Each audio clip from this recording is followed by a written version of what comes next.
Hello friends, मैं शशि एक बार फिर से आप सभी का स्वागत करती हूँ आपके अपने चैनल शशि बिजी के क्लासेज में। कैसे सभी लोग, आशा करते हैं सभी लोग बहुत अच्छे होंगे और अपनी तैयारी को अपने जैसा बहुत अच्छा, जबरदस्त और बिंदास तरीके से कर रहे होंगे। सो फ्रेंड्स, जैसा कि आप लोग देख पा रहे हैं, आज हम लोग बात करेंगे इसमें सामान्य हिंदी में भाषा। ये इसकी सेकेंड क्लास होने वाली है। एक क्लास हम लोग इसकी जो है कर चुके हैं। जिन साथियों ने इसकी पिछली क्लास को अटेंड नहीं किया है, पिछली क्लास को नहीं पढ़ा है, तो सबसे पहले पिछली क्लास को पढ़ेंगे, इसके बाद इस क्लास को पढ़ेंगे। यानी कि हम कहें तो हमारी जितनी भी क्लासें होने वाली हैं ये एक दूसरे से जुड़ी हुई हैं, एक दूसरे की कड़ी है। ठीक है, तो आप लोग जो है सबसे पहले फर्स्ट क्लास को देखेंगे, इसके बाद ये वाली क्लास देखेंगे। अगर आपने फर्स्ट क्लास को नहीं देखा तो ये क्लास पढ़ने से आपका कोई मतलब नहीं निकलता है।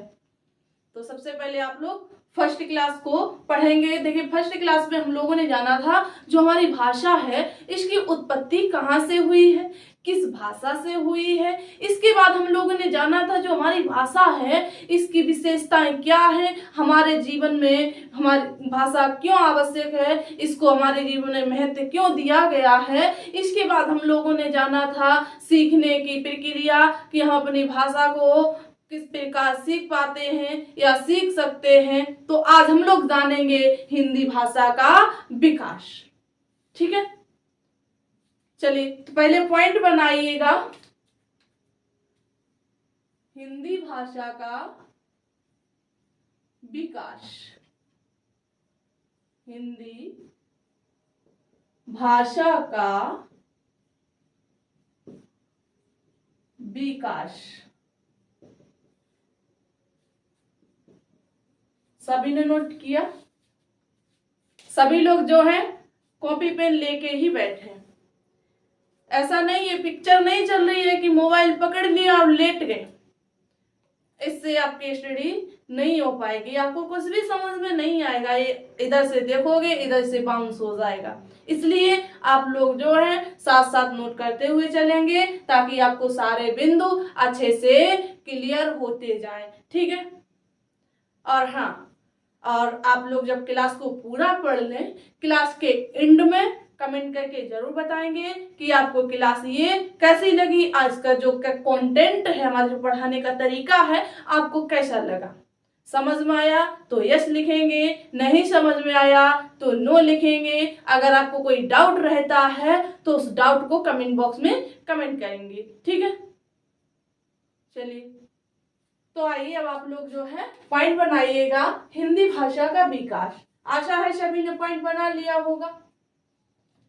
तो ध्यान देना है जो हमारी हिंदी भाषा है इसका विकास किस प्रकार से हुआ है, कितने तत्वों के आधार पर हुआ है। तो ध्यान देना है जो हमारी हिंदी भाषा है इसका विकास कई प्रकार से माना जाता है, कई प्रकार से हुआ है। अगर हिंदी भाषा के दृष्टिकोण से देखा जाए तो हिंदी भाषा का जो विकास है 4 प्रकार से प्रमुख रूप से माना जाता है। कितने प्रकार से माना जाता है? 4 प्रकार से माना जाता है। कौन कौन से हैं? पहला, ऐतिहासिक दृष्टिकोण से, यानी इतिहास के आधार पर हम लोग हिंदी भाषा को देखते हैं, अपनी भाषा को देखते हैं कि इसकी उत्पत्ति कहाँ से हुई है, इसका विकास किस प्रकार हुआ है। इसके बाद हम लोग जानते हैं भौगोलिक दृष्टिकोण से, भौगोलिक दृष्टिकोण से देखते हैं, यानी कि जो हमारी भाषा है हमारे देश में कितने राज्यों में फैली हुई है, या हमारे देश के अलावा ये किसी दूसरे देश में भी बोली जाती है। या फिर इसके बाद राजनीतिक, यानी कि जो हमारी भाषा है ये कहाँ कहाँ पर प्रयोग की जाती है, अधिकतर कहाँ पर बोली जाती है। इसके बाद बात आती है संवैधानिक दृष्टिकोण, यानी कि जो हमारी भाषा है हिंदी भाषा, इसको संविधान में कहाँ पर दर्जा दिया गया है, किस अनुच्छेद में दिया गया है, किस भाग में दिया गया है और किस अनुसूची में दिया गया है। ये सारे दृष्टिकोण हैं हिंदी भाषा के विकास के लिए महत्वपूर्ण है। ठीक है, तो सभी पॉइंट बनाइएगा, नोट करिएगा क्रम वाइज। तो पहला तत्व क्या है हिंदी भाषा का मत देखा जाए तो पहला तत्व है ऐतिहासिक दृष्टिकोण। क्या है? ऐतिहासिक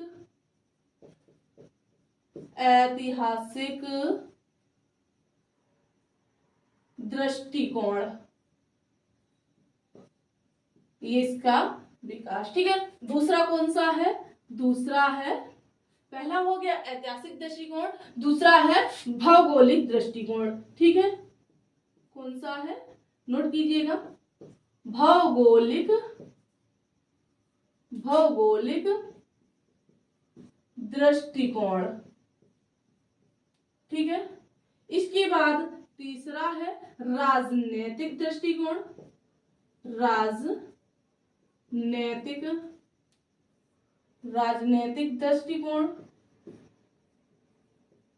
दृष्टिकोण। इसके बाद चौथा बिंदु आता है हिंदी भाषा के विकास के लिए, वो है संवैधानिक विकास। संवैधानिक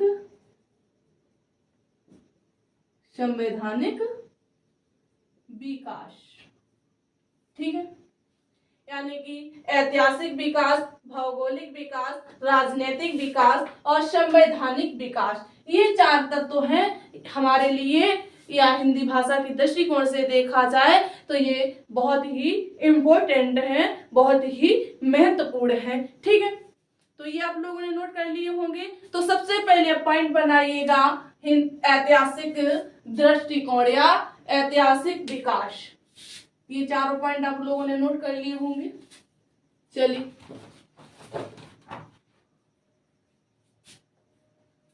तो सबसे पहला पॉइंट बनाइएगा ऐतिहासिक विकास यानी ऐतिहासिक दृष्टिकोण। तो सबसे पहले हम जानेंगे जो हमारी भाषा है, हमारी हिंदी भाषा है, ऐतिहासिक दृष्टिकोण से क्यों महत्वपूर्ण है, ऐतिहासिक दृष्टिकोण से इसका विकास किस प्रकार हुआ है। ठीक है, चलिए,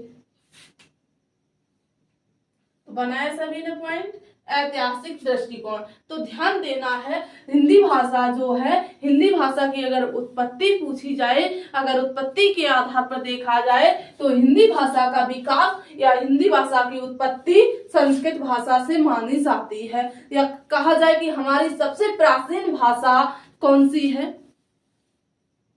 तो हमारी सबसे प्राचीन भाषा संस्कृत मानी जाती है। कौन सी भाषा मानी जाती है? सबसे प्राचीनतम भाषा, सबसे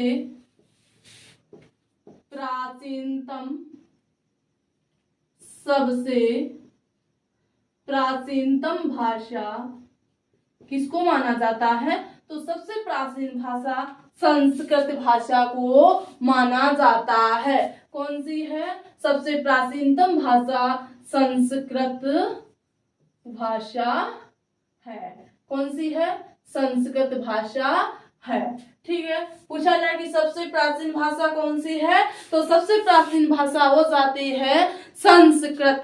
और इस संस्कृत भाषा को दो भागों में बांटा गया है। इस भाषा को अलग अलग प्रकारों में रखा गया है।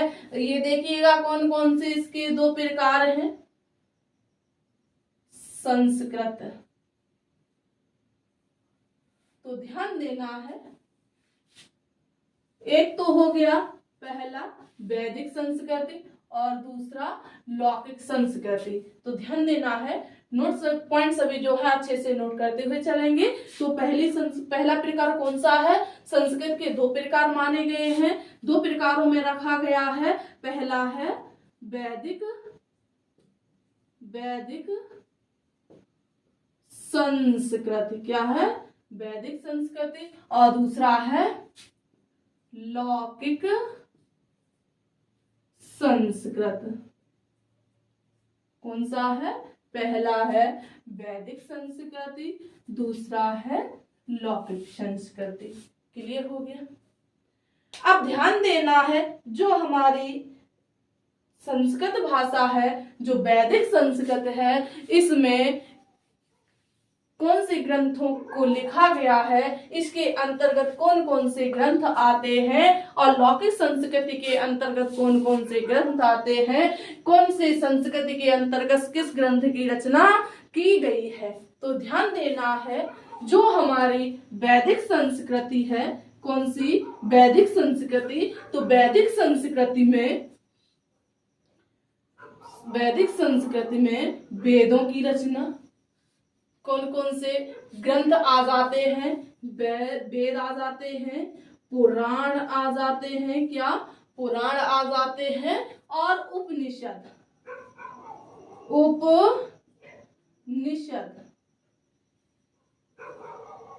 उपनिषद।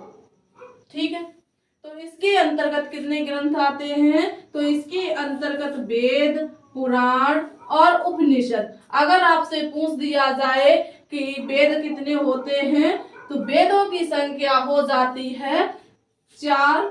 वेद कितने माने गए हैं? वेद माने गए हैं 4। और इसमें जो पुराण है, पुराणों की संख्या कितनी होती है? 18 होती है। पुराणों की संख्या कितनी होती है? पुराणों की संख्या 18 होती है। इसके बाद आते हैं उपनिषद। उपनिषद की संख्या कितनी होती है? उपनिषद की संख्या होती है 108। क्लियर हो गए? कितनी मानी गई है उपनिषदों की संख्या? तो उपनिषद की संख्या 108 मानी गई है। ठीक है, इतना क्लियर हो गया। चलिए, अगली भाषा हमारी क्या है?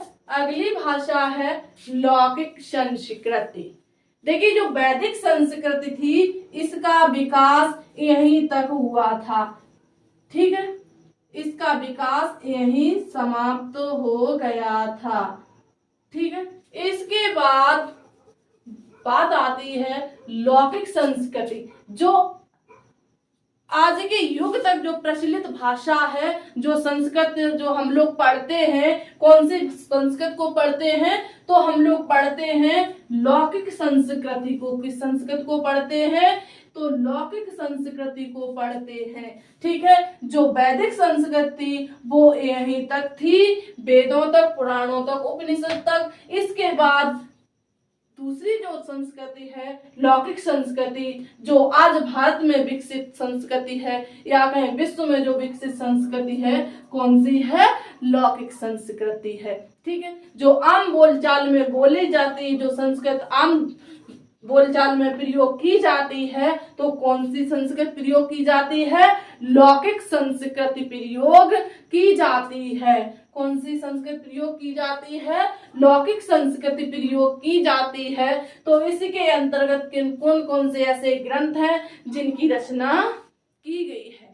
तो ध्यान देना है, वेद, पुराण, उपनिषद आदि को छोड़कर जितने भी ग्रंथ लिखे गए हैं इस ब्रह्मांड में, जितने भी ग्रंथ हैं, जितनी भी रचनाएं हैं, जितने भी कवि रचना करते हैं संस्कृत भाषा में, वो सभी किस भाषा में करते हैं? वो लौकिक भाषा में ही करते हैं। जैसे वाल्मीकि ने किसकी रचना की थी?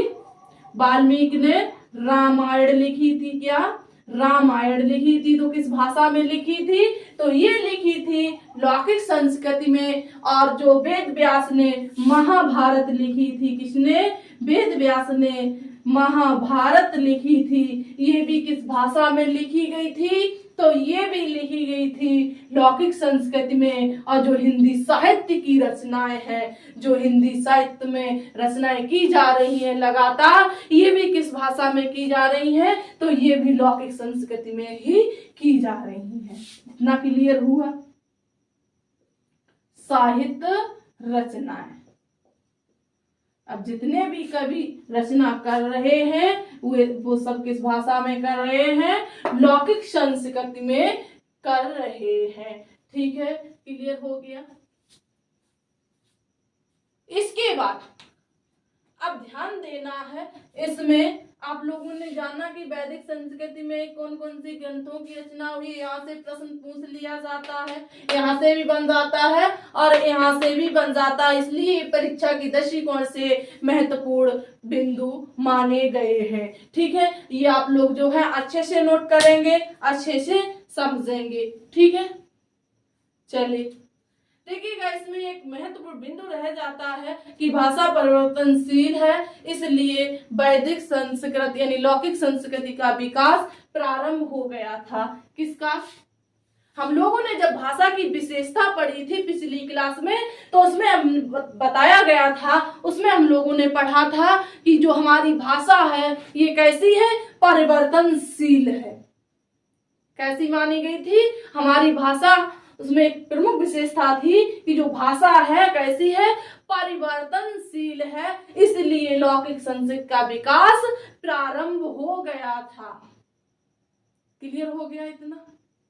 चलिए, इसके बाद आप देखिएगा, जब इसका विकास प्रारंभ हो गया था, इसका विकास प्रारंभ क्यों किया गया था? इसमें कई लोग जो थे, जो आम लोग थे, जो कहें जो ग्रामीण क्षेत्र के लोग थे, वो इस भाषा को बहुत कम समझ पा रहे थे। तो इसको थोड़ा सरल बनाने के लिए इसमें कुछ परिवर्तन किया गया। तो इसके परिवर्तन करने के बाद इससे एक भाषा निकल कर आती है, इससे एक भाषा बनाई गई। कौन सी? पाली भाषा। कौन सी भाषा बनाई गई? पाली भाषा। पाली भाषा का विकास हुआ। किस भाषा से पाली भाषा का विकास हुआ है? तो लौकिक संस्कृत से पाली भाषा का विकास हुआ है। ठीक है, इतना क्लियर हो गया। अब इसके बाद ध्यान देना है, जो हमारी पाली भाषा है, ये बौद्ध धर्म में बोली जाने वाली, जो बौद्ध धर्म के अनुयायी हैं, ये पाली भाषा का ही प्रयोग करते हैं। जितने भी बौद्ध धर्म के मानने वाले जो लोग हैं, वो किस भाषा का प्रयोग करते हैं? वो पाली भाषा का प्रयोग करते हैं। क्लियर हुआ इतना? किस धर्म के लोग? बौद्ध धर्म के। बौद्ध धर्म के लोग, बौद्ध धर्म के लोग इस भाषा का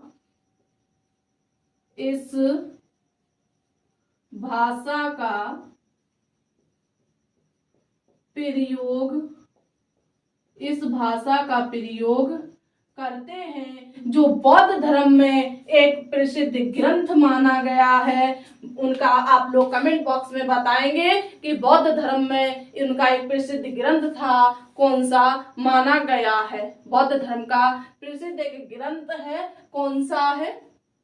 तो ध्यान देना है, बौद्ध धर्म से संबंधित एक ग्रंथ है, वो है त्रिपिटक। कौन सा है? त्रिपिटक। ये जो त्रिपिटक ग्रंथ है, ये बौद्ध धर्म का सबसे पवित्र और सबसे प्राचीन और सबसे बड़ा ग्रंथ माना गया है। और ये किस भाषा में लिखा गया है? तो ये पाली भाषा में लिखा गया है। त्रिपिटक ग्रंथ किस भाषा में लिखा गया है? तो ये पाली भाषा में लिखा गया है। और ये किस धर्म का ग्रंथ है? तो ये बौद्ध धर्म का ग्रंथ है। इतना क्लियर हो गया आप लोगों का? एक बार बताएंगे। चलिए, देखिए ये ग्रंथ है और इससे संबंधित कुछ अन्य पत्रिकाएं भी लिखी गई हैं बौद्ध धर्म से संबंधित। तो वो सभी पत्रिकाएं भी किस भाषा में लिखी गई हैं? वो सभी भाषा जो पत्रिकाएं हैं वो भी पाली भाषा में ही लिखी गई हैं। ठीक है, इतना क्लियर हो गया। इसके बाद हम लोग बात करते हैं, देखिए पाली भाषा का विकास हुआ, ये यहीं तक नहीं रही, इसको भी इसमें भी कुछ परिवर्तन किया गया, इसको भी परिवर्तन के दृष्टिकोण से देखा गया। इसमें इस भाषा को भी जो ग्रामीण क्षेत्र के लोग थे नहीं समझ पा रहे थे, तो इसमें कुछ परिवर्तन किया गया। तो इस भाषा से प्राकृतिक भाषा का विकास हुआ। इससे एक नई भाषा निकल कर आती है। कौन सी भाषा निकल कर आती है? प्राकृतिक भाषा निकल कर आती है। किस भाषा से? पाली भाषा से प्राकृतिक भाषा का विकास होता है। ये आप लोग जो है नोट कीजिएगा। उम्मीद है कि आप लोगों ने नोट कर लिया होगा। चलिए, बहुत अच्छे।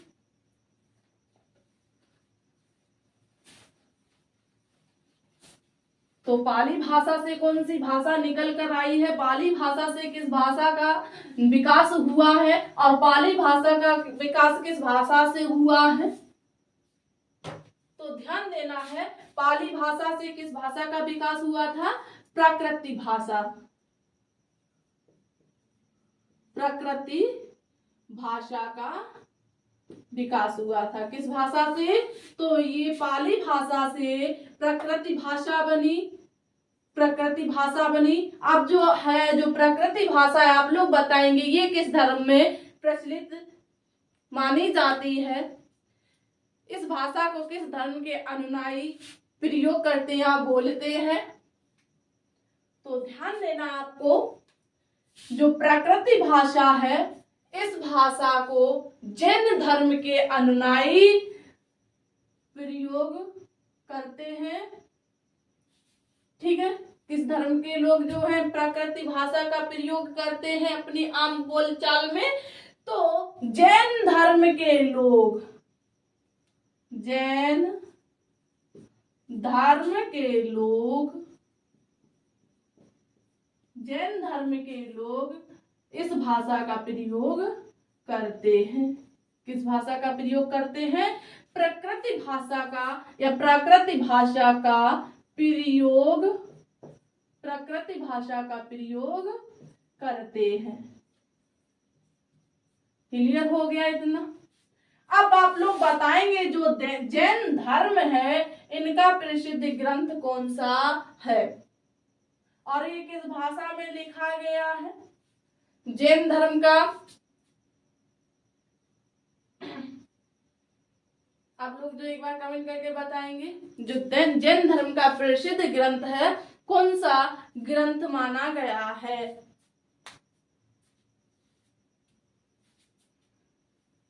तो ध्यान रखना है, इनका एक प्रसिद्ध ग्रंथ है वो है आदम। कौन सा है? आदम। ये किस भाषा में लिखा है? तो ये प्राकृतिक भाषा में लिखा गया ग्रंथ है। ठीक है, क्लियर हो गया? अब देखिए, प्राकृतिक भाषा में भी परिवर्तन किया गया। तो प्राकृतिक भाषा में परिवर्तन किया गया तो इससे एक नई भाषा निकल कर आती है, वो भाषा मानी जाती है अपभ्रंश।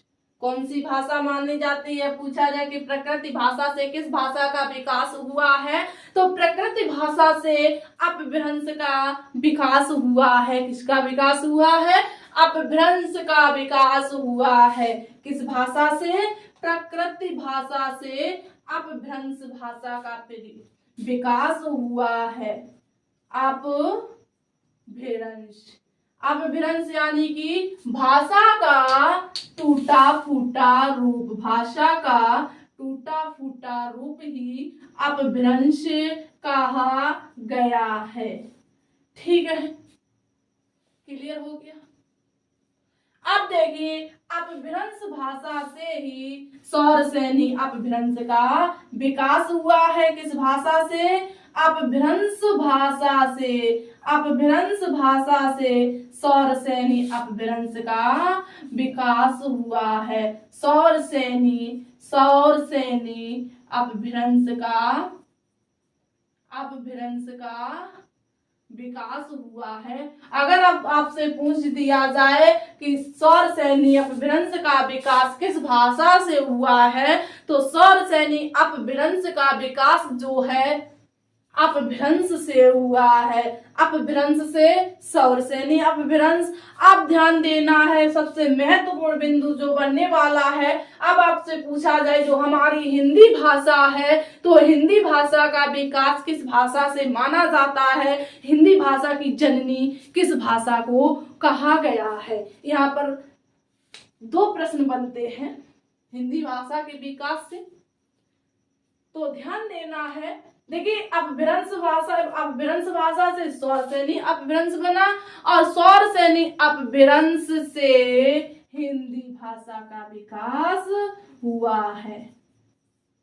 देखिए, ये इसका परिवर्तन करते करते इसकी सरलता की ओर लाते लाते कितना टाइम लगा। कई भाषाएं आई, इसके बाद हमारी हिंदी भाषा प्रचलित हो पाई, हिंदी भाषा का विकास हो पाया है। तो हिंदी भाषा का विकास किस भाषा से माना जाता है? तो सौरसेनी अपभ्रंश से हिंदी भाषा का विकास माना जाता है। ठीक है, किस भाषा से? सौरसेनी अपभ्रंश से हिंदी भाषा का विकास हुआ है। हिंदी भाषा का विकास हुआ है। क्लियर हो गया? इसकी उत्पत्ति कहाँ से हुई है, हिंदी भाषा की उत्पत्ति।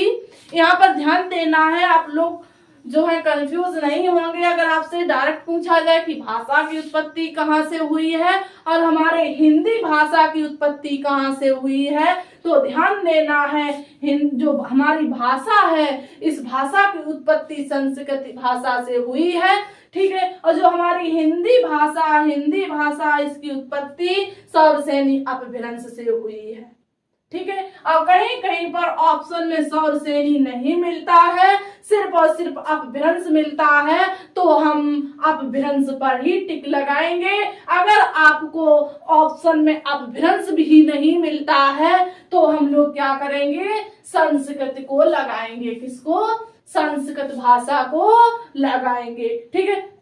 यहाँ पर प्रश्न बनता है, अगर देखिए जननी ना पूछकर आदि जननी पूछ लिया जाए कि हिंदी भाषा की आदि जननी किसे माना जाता है, तो ध्यान देना है जो हमारी हिंदी भाषा है इसकी आदि जननी जो है कौन सी भाषा है, ये संस्कृत भाषा है। क्लियर हो गया इतना। चलिए एक बार फिर से रिपीट कर देती हूँ जो आपको अच्छे से क्लियर हो जाए, ठीक है। भाषा का विकास, फिर आप लोग जो है इसको नोट कर लेंगे, ठीक है। तो सबसे पहले कौन सी भाषा, प्राचीन समय में कौन सी भाषा का प्रयोग किया जाता है, किस भाषा का ज्यादातर प्रयोग किया गया है, तो प्राचीन समय में संस्कृत भाषा। कौन सी भाषा, संस्कृत भाषा। संस्कृत भाषा से कौन सी दो भाषाएं बनी, संस्कृत को दो भागों में बांट दिया गया, एक वैदिक संस्कृत, कौन सी, वैदिक संस्कृत, और दूसरी लौकिक संस्कृत। पहली वैदिक संस्कृति, दूसरी लौकिक संस्कृति, ठीक है। वैदिक संस्कृति में वेद, पुराण, उपनिषद ग्रंथों का विकास हुआ है, उनकी रचना की गई है किस भाषा में, वैदिक संस्कृत, इसीलिए इसका नाम वैदिक संस्कृति पड़ा है, ठीक है। इसके बाद दूसरी भाषा थी लौकिक संस्कृत। लौकिक संस्कृत से किस भाषा का विकास हुआ है, तो लौकिक संस्कृति से पाली भाषा। कौन सी, पाली भाषा। पाली भाषा बौद्ध धर्म में बोली जाती थी, ठीक है। पाली भाषा किस धर्म में बोली जाती थी, बौद्ध धर्म में, बौद्ध धर्म में, ठीक है। इसके बाद पाली भाषा से किस भाषा का विकास हुआ है, तो पाली भाषा से प्राकृतिक भाषा का विकास हुआ है। किस भाषा का, प्राकृतिक भाषा का विकास हुआ है। अब प्राकृतिक भाषा किस धर्म में बोली जाती थी, ये जैन धर्म में बोली जाती थी, जैन धर्म में बोली जाती थी। अब ध्यान देना है, प्राकृतिक भाषा से किस भाषा का विकास माना जाता है, तो प्राकृतिक भाषा से अपभ्रंश का, यानी प्रकृति का टूटा फूटा रूप अपभ्रंश भाषा, अपभ्रंश कहलाया, अपभ्रंश भाषा कहलाया। तो क्या है, अपभ्रंश। तो अपभ्रंश से किसका विकास हुआ है, अपभ्रंश से सौरसेनी अपभ्रंश। कौन सा, सौरसेनी अपभ्रंश, और सौरसेनी अपभ्रंश से हमारी हिंदी भाषा का विकास हुआ है। इतना क्लियर हो गया। सौरसेनी अपभ्रंश से हिंदी भाषा का विकास हुआ है, हिंदी भाषा का विकास हुआ है। यही बिंदु हम लोगों ने पढ़ा था, हिंदी भाषा का विकास। अब आप लोगों को क्लियर हो गया कि हिंदी भाषा का विकास किस प्रकार हो पाया है और यहाँ से किस प्रकार से हमारे एग्जाम में जो है प्रश्न पूछे जाते हैं। क्लियर हो गया, नोट कर लीजिएगा। फिर इसी क्रम में अब हम लोग पढ़ेंगे इसका दूसरा बिंदु जो है हिंदी भाषा का। हम लोगों ने पहला पॉइंट पढ़ लिया है ऐतिहासिक दृष्टिकोण, ठीक है। अब हम लोग पढ़ेंगे भौगोलिक दृष्टिकोण, ठीक है, कि हिंदी भाषा का विकास भौगोलिक दृष्टिकोण से किस प्रकार हुआ है, कहाँ कहाँ पर माना जाता है, ठीक है। चलिएगा नेक्स्ट पॉइंट बनाइएगा भौगोलिक दृष्टिकोण। हम लोगों ने ऐतिहासिक दृष्टिकोण अच्छे से क्लियर कर लिया है। एक बार सभी लोग जो है कमेंट करके बताएंगे यार आपको अच्छे से क्लियर हो गया या नहीं, अच्छे से समझ में आ पाया या नहीं आ पाया है।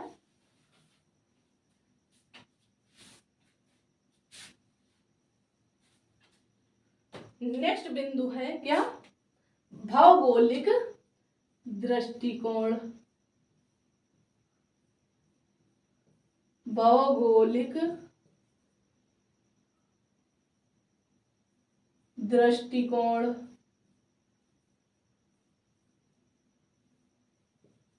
ठीक है, बनाया आप लोगों ने? चलिए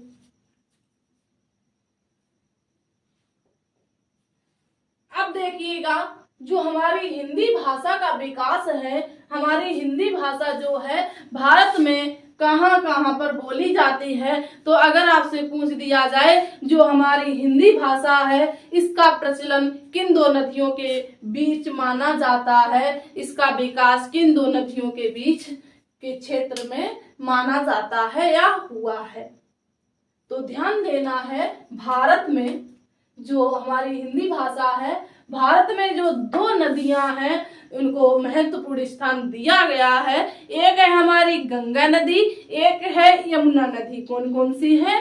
पहली गंगा नदी और दूसरी है यमुना नदी। गंगा और यमुना के बीच का जो क्षेत्र है, इसी क्षेत्र में हिंदी भाषा का विकास हुआ है। किस क्षेत्र में? भारत के या कहें उत्तरी मैदानी क्षेत्र में। ठीक है, तो भारत के गंगा यमुना नदियों के मध्य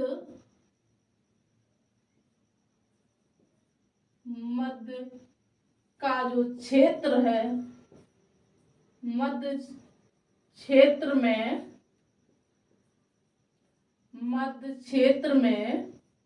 हिंदी भाषा का विकास हुआ है। कहाँ पर? भारत के गंगा यमुना के मध्य के क्षेत्र में हिंदी भाषा का विकास हुआ है। ठीक है, इतना क्लियर हुआ है। या कहें उत्तरी मैदानी भाग में अधिकतर हमारी हिंदी भाषा का प्रयोग किया जाता है। ठीक है, देखिएगा, अगर आपसे पूछ दिया जाए ये भारत के कितने राज्यों में बोली जाती है, तो ध्यान देना है हमारी जो हिंदी भाषा है ये देखिएगा जितने भी यूपी से सटे हुए राज्य हैं, उत्तर प्रदेश से सटे हुए जितने भी राज्य हैं, उन सभी राज्यों में हिंदी भाषा का प्रयोग किया जाता है। हिंदी भाषा का विकास हुआ है। ठीक है, अगला पॉइंट बनाइएगा, भारत में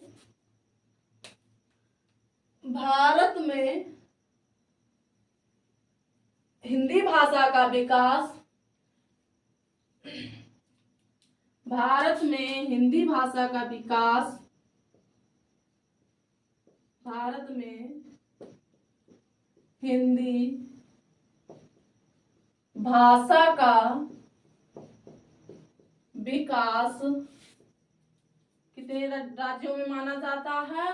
तो हिंदी भाषा का विकास 10 राज्यों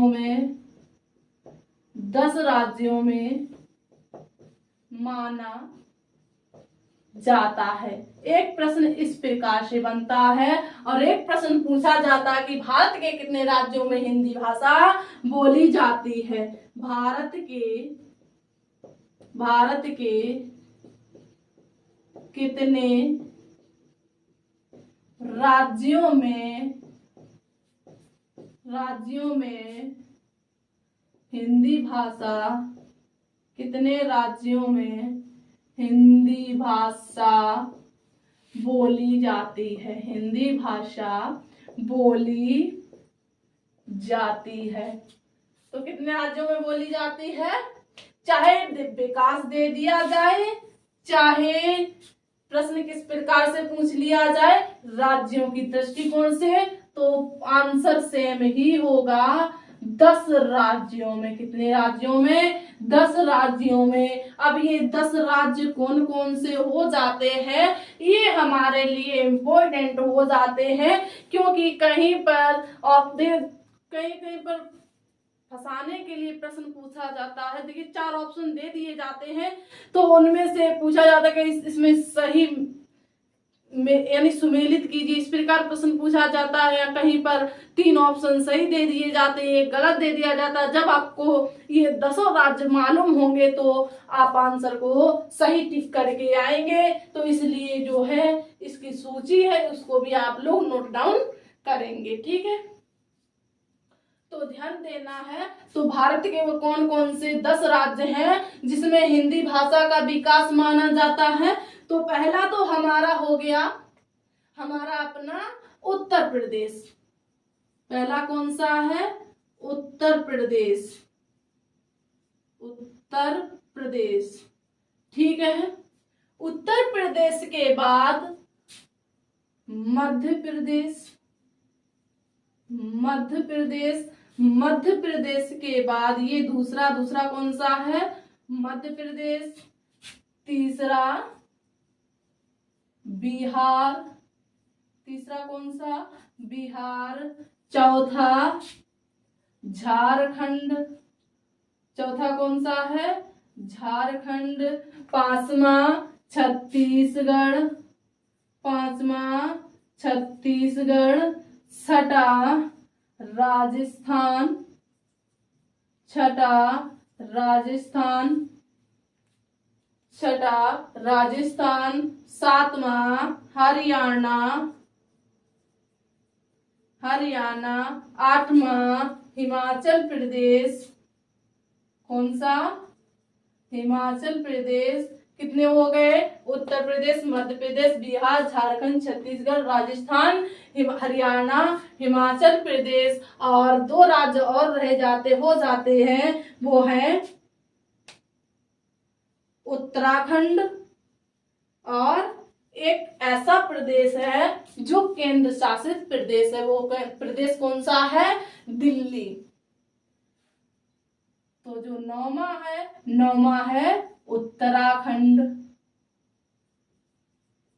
ये झारखंड है, ये उत्तराखंड है। और जो 10वां राज्य हो जाता है वो है हमारा दिल्ली। कौन सा है, दिल्ली। यहाँ पर पूछा जाता है कि भारत का ऐसा कौन सा केंद्र शासित प्रदेश है जिसमें हिंदी भाषा बोली जाती है, हिंदी भाषा का विकास हुआ है। तो केंद्र शासित प्रदेश कौन सा है, दिल्ली, दिल्ली, दिल्ली। कौन सा है, दिल्ली, ठीक है। क्लियर हो गए, 10 राज्य हो गए। एक बार काउंट कर लीजिएगा और नोट करिएगा। पहला उत्तर प्रदेश, दूसरा मध्य प्रदेश, तीसरा बिहार, चौथा झारखंड, पांचवा छत्तीसगढ़, छठा राजस्थान, सातवां हरियाणा, आठवां हिमाचल प्रदेश, नौवां उत्तराखंड और 10वां हमारा कौन सा हो जाएगा, दिल्ली। क्लियर हो गए। एक बार फिर से रिपीट कर लीजिएगा ताकि आपको अच्छे से यही याद हो जाए, बाद में याद करने की आवश्यकता ना रहे, ठीक है।